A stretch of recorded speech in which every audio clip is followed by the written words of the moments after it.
ফাজা আল্লাহু বিনা ফাহাদানা বিহাদাদ দ্বীন। ফজরের নামাজের পর থেকে ফেরেশতারা যতগুলো মসজিদে জুমা অনুষ্ঠিত হয় ওই মসজিদে ঢোকার প্রতিটা দরজার মধ্যে দাঁড়িয়ে থাকে। কারা কারা আগে আগে জুমার নামাজ পড়ার জন্য মসজিদে যায়, প্রত্যেকের নামগুলো একটা জান্নাতের রেজিস্ট্রি খাতার মধ্যে তুলে নেয়।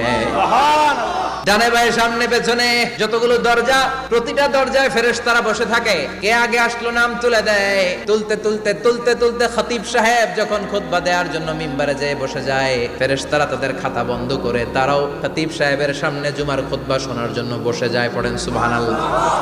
প্রথম জুমার মসজিদে যে ঢুকবে, বিশ্বনবী বললেন আল্লাহর রাস্তায় একটা উট কুরবানি দিলে যেই সওয়াব, এই সওয়াব আল্লাহ আমলনামায় দিয়ে দেয়।